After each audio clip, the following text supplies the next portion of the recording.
বাজার শান শওকতে সব দোকানদারেরা ব্যবসা করছে। আল্লাহর নবী বাজারের ভিতরে গিয়ে গমের ব্যবসায়ী যে ব্যবসা করছে, গম সাজানো আছে, গমের ভিতরে একটা হাত ধরে দিয়ে এক মুঠো গম ভিতর থেকে বার করেছে।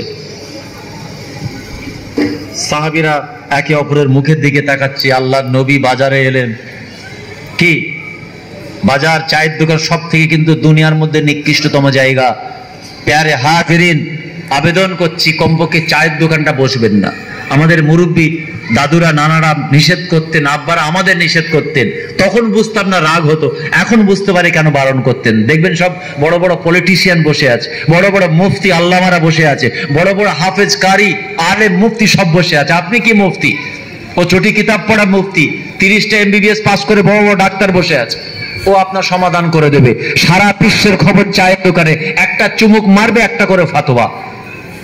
কি কথা ঠিক বলছি না ভুল বলছি? হাসলে হবে না, বলেন। অতএব চায়ের দোকানটা খারাপ। ও শয়তান আপনার কাঁধে বসে মাথায় পেচ্ছাপ করে আপনাকে গীবত করিয়ে দেবে, যেটা সব থেকে জঘন্য কাজ। আল গীবাতু আশাদ্দু মিনাজ জিনা, রাসূল বলছেন ব্যভিচারের থেকে ভয়ঙ্কর হচ্ছে গীবত। ওটা এক চুমুক চায়ের দোকানে আপনার ঘটে যাবে। মাচা, আমার দেশে আছে না মাচা? দেখবেন মাচা কি হচ্ছে। এখন তো শুধু মুরব্বির পাঠ চলছে, তাই তো? চলছে তো নাকি? ওদের মাইক থেকে আলাদা করে বললাম, দেখবেন সব পাঠ ওখানে চলছে।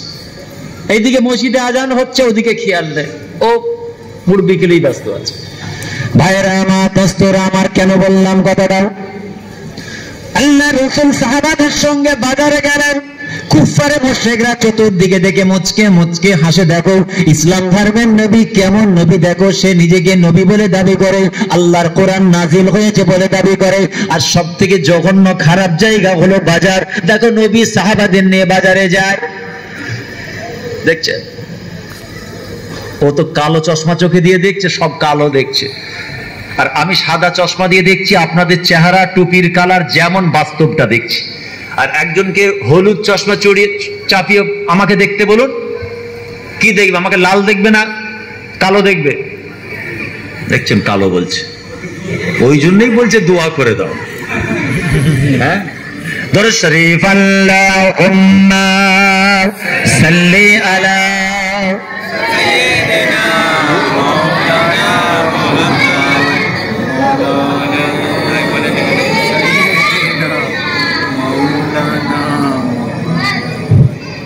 रौज़ा के मिट्टी को होठों पे चूम लो, रौज़ा के जाली को होठों पे चूम लो, या रसूल अल्लाह या हबीब अल्लाह या रसूल अल्लाह। मदीना याद आती है, बुला लो या रसूल अल्लाह। तड़पता है दिल, मचलती है आंखें, अब कोई और बता दे किधर है मदीना गया रसूल अल्लाह या हबीब अल्लाह या रसूल अल्लाह। अल्लाहुम्मा सल्ली अला सय्यिदिना व अला आलि सय्यिदिना। सफा मरवा सई करो, हजरे असवद में बसा दो। তোমরা কেউ জানো মদিনাটা কোন দিকে? একজন নবীর দিওয়ানা পাগল, সে কবিতার মাধ্যমে নবীর মহব্বত প্রকাশ করছে। জোরে বলুন সুবহানাল্লাহ। অনেক ভাই আমাকে ফোনেই বললো, ভাইজান ওই নাচটা শুনবো, তাই শোনো। নতুন জিনিস ছিল, ওই খাতার খুলতে আমায় হবে না, বুঝতে পেরে গেছি। যাই হোক, কয়েকজন আমাকে ফোনেও বললো আপনি ওখানে আসছেন, এটা শুনবো আমরা। যাক, তাই শোনাই। কি শোনাবো তো নাকি? না দোয়া করবো? কেন সিগন্যাল, গ্রিন সিগন্যাল জ্বলে গেছে। লোহা গরম হয় না হাতড়া, মনে রাখবে। লোহা গরমই হলো না, আলোচনাই শুরু হয়নি আমার। যাই হোক, তো তো শায়ের নবীর মোহাব্বত কিভাবে করছে তোমরা কি কেউ জানো? মদিনাটা কোন দিকে? আব কই আর বাতা দে কিদার হ্যায় মদিনা, মদিনাটা কোন দিকে? বলেই বলছে অন্তরটা আমরা ছটফট করছে, চোখটা আমার ছলছল করছে। এবার তো কেউ বলো মদিনাটা কোন দিকে? সুবহানাল্লাহ, সুবহানাল্লাহ। আবার কি বলছে ওখানে গিয়ে কি করব? সাফা মারওয়া আমি সাই করব, হাজরে আসওয়াদে চুমা দেব। বলুন না সুবহানাল্লাহ। রওজা পাকে জালিটা আমি আঁচড়ে ধরে আমি আমার রাসূলের দরবারে যাব। বলুন না সুবহানাল্লাহ। সাফা মারওয়া সাই করো, হজরে আসওয়াদ মে বসা দো। সাফা মারওয়া সাই করো, हजरे अस्वद में बसा दो। अब कोई और बता दे किधर है मदीना गया रसूल अल्लाह गया हबीब अल्लाह गया रसूल अल्लाह। मदीना याद आती है, बुला लो या रसूल अल्लाह। अल्लाहुम्मा मौलाना वाला आले सय्यदिना। কোথায় শেষ করলাম তাড়াতাড়ি বলেন, তাহলে বুঝবো আলোচনা ঠিক জায়গায় চলছে। কোথায় শেষ করেছি? বাচ্চারা ঠিক বলেছে, ও আলে সাইয়্যিদিনা তাই বলেছে। মাশাআল্লাহ, আল্লাহ বাচ্চাগুলো দুনিয়া আখিরাত কামিয়াব করেন, বাপ মাকে আল্লাহ কবুল করে দেন। সকলে বলুন না আমিন।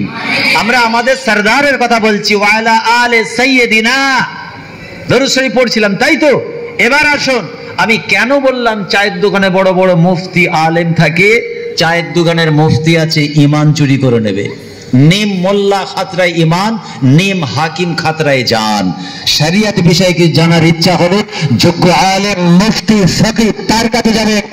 এখন মাঠে মাঠে বাজারে ঘাটে চায়ের দোকানে অনেক মুফতি ফতোয়া আছে, এমন ফতোয়া দেবে আপনার ঈমানটাই চলে যাবে, বুঝতে পারবেন না। আল্লাহ রসুল বলছেন আখেরি জামানাটা, হাদিস পাক বলছি, শর্ট টাইম বাংলায় বলে নিচ্ছি। আল্লাহর নবী বলছেন আখেরি জামানাটা এত ভয়ঙ্কর হবে, হাতের তালুতে আগুনের টুকরো রাখা সহজ হবে, রাখা সহজ হবে, আর কিন্তু ইমাম ধরে রাখা কঠিন। মিশকাতের হাদিস। সকালবেলা ইমানদার, সন্ধ্যা হবে বেঈমান। সন্ধ্যাবেলা ইমানদার, রাতটা তার ইমান অবস্থায় কাটবে, সকাল হচ্ছে বেঈমান। অতএব সোশ্যাল মিডিয়া দেখে যেন ইমানটাকে নষ্ট করে ফেলবেন না। আজ মুজাদ্দিদুল জামান পীর আবু বকর সিদ্দিক রাহমাতুল্লাহ আলাইহি, পীর মাশায়েখরা তাদের আলাউলা জিন্দা আছে, তাদের নীতি আদর্শ জিন্দা আছে। সোশ্যাল মিডিয়া দেখে যেন নিজের আকীদা নষ্ট করে ফেলবে না। কেন বললাম গীবত করবেন না? ব্যভিচারের থেকে ভয়ঙ্কর। আল্লাহর নবী বলছেন আল গীবাতু আশাদ্দু মিনাজ জিনা, ব্যভিচারের থেকে ভয়ঙ্কর হচ্ছে কি? গীবত করা। আল্লাহর নবী যাচ্ছেন, কবরবাসীর আযাব হয়। হাদিসটা অনেক বড়, ছোট্ট করে বলছি। আল্লাহর নবীর সঙ্গে আছেন কারা? সাহাবীরা। হঠাৎ নবী আমার দাঁড়িয়ে গেলেন, এমন জায়গায় দাঁড়ালেন দুটো কবরবাসী, দুজনে শুয়ে আছেন, দুজনের কবর। আল্লাহর নবী দাঁড়িয়ে গেলেন। আল্লাহর নবী দাঁড়িয়ে সাহাবাদের হুকুম দিলেন, যাও খাজুর গাছের ডাল ভেঙে আনো। সাহাবীরা দৌড়ে গেলেন, অবাক হয়ে গেলেন, হঠাৎ নবী কেন দাঁড়ালেন, খেজুর গাছের ডাল কেন ভাঙতে বললেন? বুখারী শরীফের মধ্যে কমপ্লিট ব্যাখ্যা এসেছে। ক্বালু লিমা সানাখা ইয়া রাসূলুল্লাহ, নবী ডালটা নিয়ে দুটো ভাগে ভাগ করলেন। শাক্কান নবী শাক্কাইন, ভাঙলেন, দুটো ভাগ করলেন। গারাসা হাযা ফাগারাসা হাযা, দুটো কবরবাসীর বুকে পুঁতে দিলেন। সাহাবীরা অবাক হয়ে গেলেন, কোনদিন নবী এমন করেননি। ইয়া রাসূলুল্লাহ, আমাদের মা বাপ আপনার কদমে কুরবান, হুজুর আমাদের জানার ইচ্ছা হয়। লেমা সানাখা ইয়া রাসূলুল্লাহ, ইয়া হাবিবাল্লাহ, একবার আমাদের বলুন। আল্লাহ রাসূল বলেছিলেন দুটো কবরবাসীর কবরে ভয়ঙ্কর দুটো আযাব হয়। বলো হুজুর নবী কি করে জানলেন? প্রশ্ন আসতেই পারে। আল্লাহ বলছেন হাবিব আপনি বলে দিন, আমা ইয়ানতুকানিল হাওয়া ইন হুয়া ইল্লা ওয়াহয়ু ইউহা, আমি নবী এভাবেই জানি, আমি নিজে থেকে বলি না, খোদার পক্ষ থেকে যেটা আমাকে জানা হয়, আব্দুল্লাহর বেটা নবী মুহাম্মাদের ঠোঁট দিয়ে সেটা বার হয়। জোরে বলেন সুবহানাল্লাহ। আমি নবী আমার সামনে থেকে আল্লাহ যখন নূরের পর্দাটাকে সরিয়ে দেন, আমি আল্লাহ কুল কায়নাত দেখতে পাই। জোরে বলেন সুবহানাল্লাহ। মক্কার মানুষরাও বলেছিল, ওই গাদ্দার গুলো বলেছিল, মুনাফিক গুলো বলেছিল, বেঈমান মুশরিক কাফের গুলো বলেছিল, পাথর পূজারী গুলো বলেছিল, নবী কি সব কথা জানে নাকি? আল্লাহ নবী কি জানেন না জানেন পরে বলবো। আল্লাহ বলছেন হাবিব বলে দিন, আমাকে আল্লাহ যেটা বলান আমি সেটাই বলি। সেদিনেও হাদিস পাকে এসেছে, আমার রাসূল বললেন দুজনের কবরে আযাব হচ্ছে। হুজুর কি আযাব যদি বলে? আল্লাহর নবী সেদিন দুটো কথা বলেছিলেন। এক নম্বর হলো লা ইয়াস্তানজিহু মিনাল বাউল, দুই নম্বর হলো আম্মাল আখারু বিন নামিমা। একজন নাপাক অবস্থায় থাকতো, পাক পবিত্র রাখতো না, পেচ্ছাপ পাখানা করে পা খাওয়া, শরীর অপবিত্র হলে পবিত্র করা একটা অপরাধ, তাই কবরের আযাব হয়। ও আম্মাল আখারু বিন নামিমা, আর একজন ব্যক্তি হলো নামিমা, ওই চায়ের দোকানে মানুষের গীবত করা, এর কথা ওকে লাগিয়ে কান খুশকি লাগিয়ে দেওয়া, মানুষের পিছনে মানুষের কান কামড়ে কথা বলা, কাউকে ছোট বড় কথা বলা, তার মধ্যে ফিতনা লাগিয়ে দেওয়া। আল্লাহ রাসূল বলেছেন পৃথিবীর জমিনে অপরাধ করার জন্য আমার আল্লাহ শাস্তি দিচ্ছেন, তারা কঠিন ভয়ঙ্কর আযাবের মধ্যে আছে। আমি মুহাম্মদুর রাসূলুল্লাহ খেজুর গাছে দুটো ডাল ভেঙে দিলাম। আল্লাহ নবী এবার বলছেন ইউসাব্বিহু লিল্লাহি মা ফিস সামাওয়াতি ওয়াল আরদ, আসমান এবং জমিনের মধ্যবর্তী যা আছে সবাই আল্লাহর তাসবিহ পড়ে। এই যে গাছটা আছে, এই গাছের পাতা সব আল্লাহর তাসবিহ পড়ে, বলুন না সুবহানাল্লাহ। কিন্তু আমাদের পড়ার সময় থাকে না, দেশে গেলে ঝান্ডা ধরে ফেলি, ওদিকে ব্যস্ত হয়ে যায় কে, আর নাহলে খেলাধুলা খেলতামাশায় ব্যস্ত হয়ে যায়, আর বিদেশে এলে কি করি তো আল্লাহই জানে, তাই তো। আল্লাহ রসুল বলছেন তসবিহ পড়ে। তারে যে খেজুর গাছের ডালটা তসবিহ পড়ে, আমি তাদের বুকে পুঁতে দিলাম।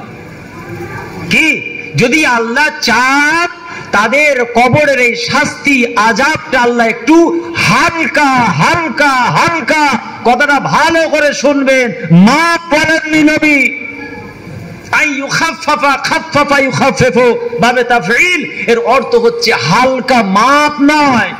বলে ও ছেলেটা কেমন মার খেলো রে, বলে হালকা করে দিয়েছে। ওর কি হাত পা ভেঙে মেরে ফেলেছে নাকি? মানে চাঁদা তুলে হয়েছে। নবী বললেন হালকা মানে আইয়ুখা, আযাবটা হালকা হবে। ব্যাস, আমি যদি এখানটা একটুখানি হড়কে দিই, আল্লাহ নবী খেজুর গাছে ডাল পুঁত দিলেন, ওদের আযাব মাফ হয়ে গেল। দেখবেন তারপর থেকে এখানে বলে না, দেশেও চালু হয়ে গেছে, যেমনি কবরবাসী দুনিয়া থেকে চলে যাবেন 70টা খেজুর গাছ পুঁতে দিয়ে বসে আছে। কেন? হুজুর বলেছে, আফতাব ভাই বলে গেছে, ওখানে ছোট হুজুরের নাতি বলেছে নবী খেজুর গাছের ডাল পুঁতলে কবরের আযাব মাফ হয়। তো আমাদের মতো আলেম হুজুরের জুব্বা খুলে পিটবে না ফেরেশতা বলে?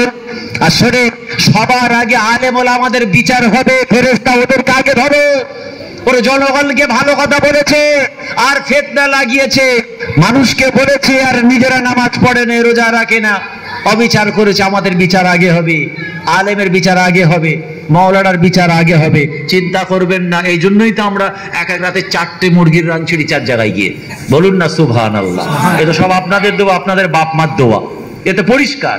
এটা আমার রাসূলের কদম মোবারক ওসিলায়, পায়ের ধুলোর ওসিলায় আল্লাহ একদিনে 4 জায়গাতেও ভালো মন্দ খাওয়াচ্ছেন।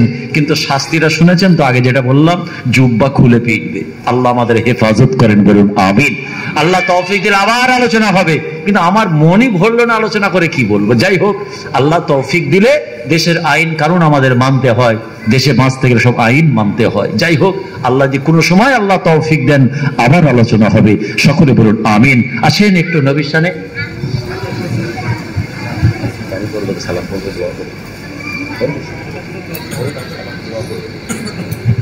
আচ্ছা আচ্ছা। তো আল্লাহ তৌফিক দিলে আবার বিষয় আলোচনা হবে। শোনেন, সব আলোচনা বিক্ষিপ্ত হলো, শেষে আমার একটু রসুলের কথা একটু আলোচনা করতে ইচ্ছা যাচ্ছে। আপনারা যদি বলেন তাহলে আমি করব। আমি বুঝতে পারছি যারা বললো না তারা কষ্ট পেল। হুজুর নবীর কথা বলবেন জিজ্ঞাসা করে, আমি আপনাদের একটু ওজন করে দেখলাম। বলুন না ইনশাআল্লাহ। সবাই আমরা শুনতে চাই, সবাই। আল্লাহ রসুল, আল্লাহর হাবিব উম্মতে মুহাম্মাদে আমাদেরকে কতটা ভালোবাসেন এই বলে শেষ করা যাবে না। কতটা ভালোবাসেন শেষ করা যাবে না। কিন্তু আমরা আমাদের নবীকে কতটা ভালোবাসি এটা আমরা বলতে পারবো, কিচ্ছু ভালোবাসতে পারি না। যতটা মহব্বত করার দরকার, ভালোবাসার দরকার, ততটা আমরা আমাদের নবীকে ভালোবাসতে পারি না। ভাইরা আমার, দোস্তরা আমার, নবীকে ভালোবাসি ভালোবাসি বললে ভালোবাসা হয় না। নবীর সুন্নত মোতাবেক চলতে হয়, নবীর আদেশ মানতে হয়, নিষেধও মানতে হয়। দুটোই আদেশও মানতে হয়, নিষেধটাও মানতে হয়। আর নবীর সুন্নাত যে মানল নিশ্চয় সে নবীকে মানল। মান আহাব্বা সুন্নতি, যে আমার সুন্নতকে ভালোবাসলো সে আমাকে ভাসলো। আমাকে ভালোবাসার মানেই হলো আমার সুন্নতকে ভালোবাসা।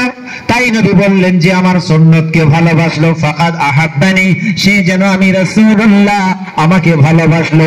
ওমান আহাব্বানি, যে আমাকে ভালোবাসলো, কানা মাই ফিল জান্নাহ, আমি মুহাম্মদুর রাসূলুল্লাহ, তার সঙ্গে আমার একসঙ্গে দেওয়ার জান্নাত।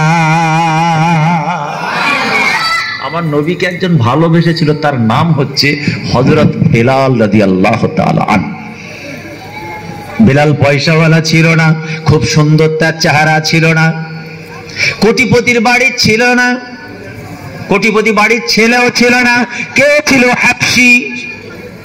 হাবশি গোলাম। কিন্তু তার অন্তরের অন্তঃস্থলে আমার রাসূলের মহব্বত এতটা জায়গা পেয়েছিল, আল্লাহ রাসূল আমার বেলালের উপরে খুশি হয়ে গিয়েছিল। এমনকি তুতলা হাট, কথা বললে জড়িয়ে যায়। দুনিয়ায় আমরা কাউকে দেখলে হাসি ঠাট্টা মাজাক করি, কমপক্ষে হযরত বেলালের কথা মনে করে ঠাট্টা করবেন না, আল্লাহ নারাজ হয়ে যাবে। যদি করেও ফেলেন তাকে বুকে জড়িয়ে ধরে বলবেন, ভাই কিছু মনে করিস না, আমি ভালোবাসি তাই করলাম। মানে ক্লিয়ার করে নেবেন, নাহলে অ্যাকাউন্টে জমা থাকবে।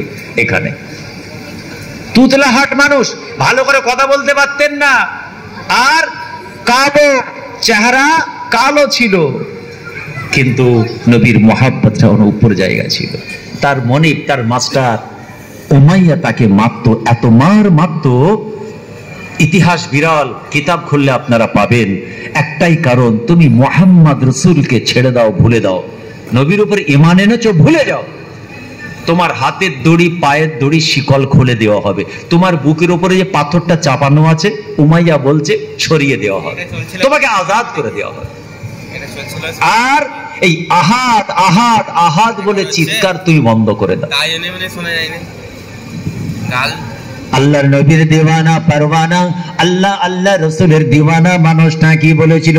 এই উমাইয়া, এমন করে মারা ভালো লাগছে না, এক প্রহার আমার পছন্দ নয়, তুমি তোমার চাবুকটা মজবুত করে ধরো।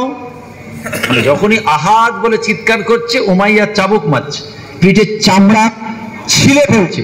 এমনকি মরুভূমির উত্তপ্ত বালুতে, যারা মক্কা শরীফ গেছেন জানেন মরুভূমির উত্তপ্ত বালিটা কেমন গরম। আমার নসিবে হয়নি, আমি যাইনি। আল্লাহ তৌফিক দিলে, আল্লাহ যদি আমাদের সবাইকে তৌফিক দেন, ইনশাআল্লাহ যাবো। বলুন না ইনশাআল্লাহ।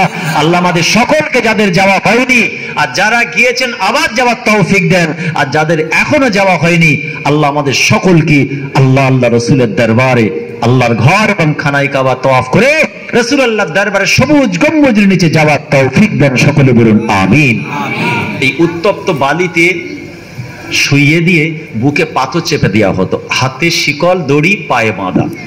বেলালের পিঠের নরম চামড়াটা পুড়ে যেত, কিন্তু বেলাল হাসতো আর বলতো আহাদ আহাদ আহাদ। বলুন না সুবহানাল্লাহ। বেলাল বলেছিল, এ উমাইয়া, চাবুকটা তোমার মারা হচ্ছে না, তুমি চাবুকটা আরো মজবুত করে ধরো, তোমার শরীরের শক্তি দিয়ে আরো জোরে প্রেসার ক্রিয়েট করো। তুমি যত জোরে জোরে আমাকে আঘাত করবে উমাইয়া, মনে রেখো আমি আমার আল্লাহ রাসূলের মহব্বতটা আরো মজবুত হয়ে যাবে। বলুন সুবহানাল্লাহ। আরো জোরে বলুন সুবহানাল্লাহ। উমাইয়া যে যখন মারে, মক্কার মানুষগুলো বলেছিল, এ উমাইয়া, তুমি রাইস ঘরানা, পয়সাওয়ালা, শাম দেশে তোমার বড় ব্যবসা, তুমি একটা কুৎসিত কালো তুতলাহাট হাবশি গোলাম, দুর্বলের মতো কেন অত্যাচার করো? ছেড়ে দাও। মক্কার মহিলার পর্যন্ত এসে বলছে, এই গরিবকে মেরে কি হবে? এর কিছুই নেই, ভিখারি, গরিব, বলুন নাউজুবিল্লাহ। আল্লাহ পাক তাকে খুব ইমানটা তার বড়, কোটিপতির থেকেও বড় বানিয়েছেন, কুল কায়নাত চমকে দিয়েছে। বলছে শোনো, আমি আমার গোলামটাকে কেন মারি, চাকর বেলালকে কেন মারি? এই উমাইয়ার বাড়ি খাও আর মুহাম্মাদের প্রশংসা করো, উমাইয়ার ঘরের খাবার খাও, গোপনে লুকিয়ে লুকিয়ে আল্লাহ আর সাজদা করো। একে মেরে মেরে পিঠের চামড়া তুলে এর অন্তর থেকে আল্লাহ আল্লাহ রসুল কেড়ে নেব। কিন্তু না, বেলাল একটা সময় বেহুশ হয়ে যাচ্ছে আর জবান থেকে আল্লাহ আওয়াজ বার হচ্ছে না, গলাটা শুকিয়ে গিয়েছে। এত মারছে, মানে আরো জোরে আল্লাহ বলছে, আল্লাহ একবার আহাদ বলে চিৎকার করছে। এবার যখন গলা আওয়াজটা বন্ধ হয়ে গেল, জি বেলালের গলায় আহারে পা দিয়ে চেপে ধরেছে, আওয়াজ বার হচ্ছে না। কে? জাহান্নামী উমাইয়া। বেলাল তখন চোখটা বন্ধ করে আল্লাহর দরবারে অন্তরে অন্তঃস্থল থেকে ফরিয়াদ করেছিল, আয় রাব্বি আল্লাহ, আপনি যেন বেলালের উপরে নারাজ হয়ে যাবেন না। আমার গলার আওয়াজ বার হচ্ছে না, গলাটা চেপে ধরার জন্য আমি আমার অন্তরে অন্তঃস্থল থেকে আপনাকে বড় মহাব্বত করে ভালোবাসি, আর আমি আমার হাবিবকে, আমি বেলাল বড়ই মহাব্বত করি। আয় রাব্বি আল্লাহ, আপনি যেন নারাজ হবেন না, আপনি যেন নারাজ হয়ে যাবেন না। আপনি যদি নারাজ হয়ে যান, আমার রাসূল বেলালের উপরে নারাজ হয়ে যাবে।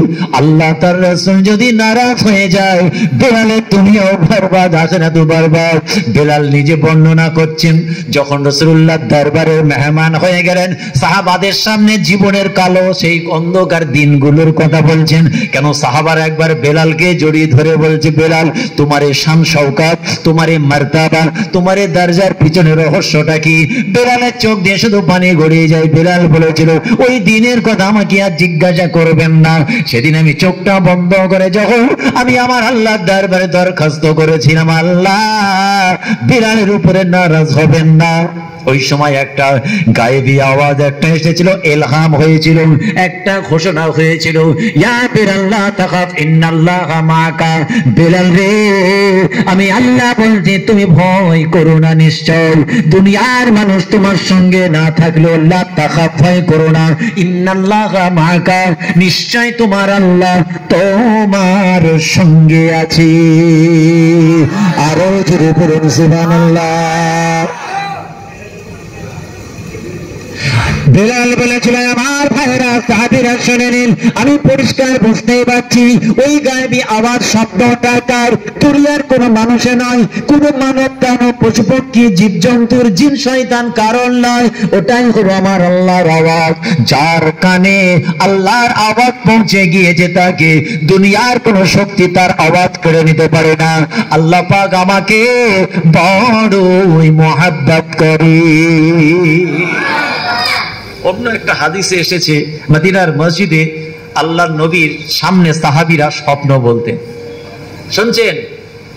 दिल की चाहत रसूल के दरबार में पेश करते, ख्वाब देखने के बाद सरवार कायनात के सामने पेश करते, हमारे रसूल उस ख्वाब की ताबीर कर देते, नबी तार व्याख्या करते।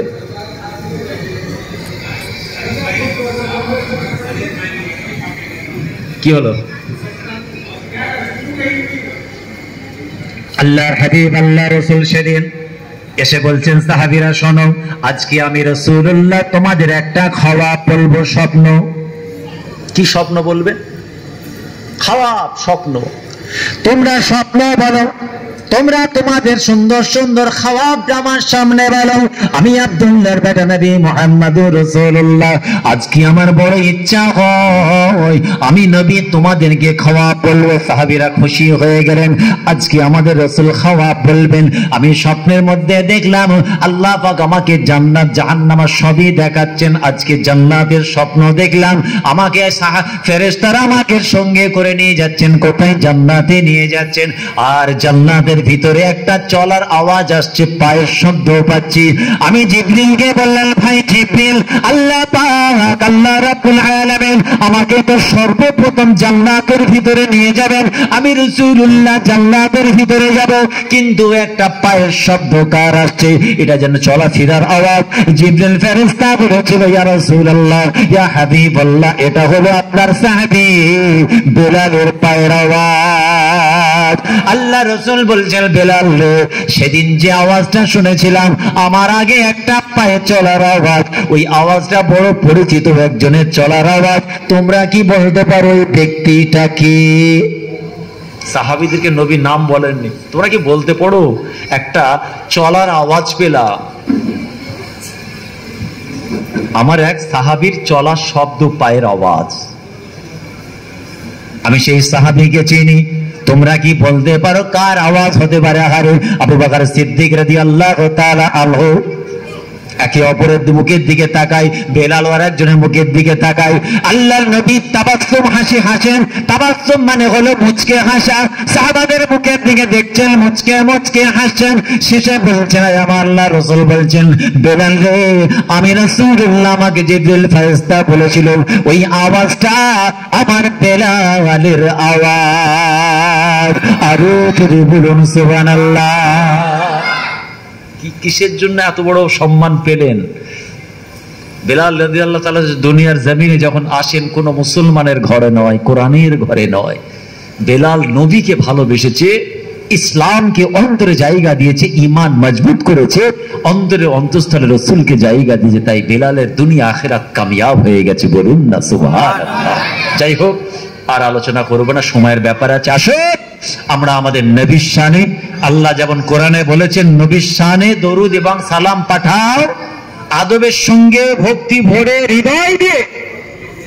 তাই আমাদের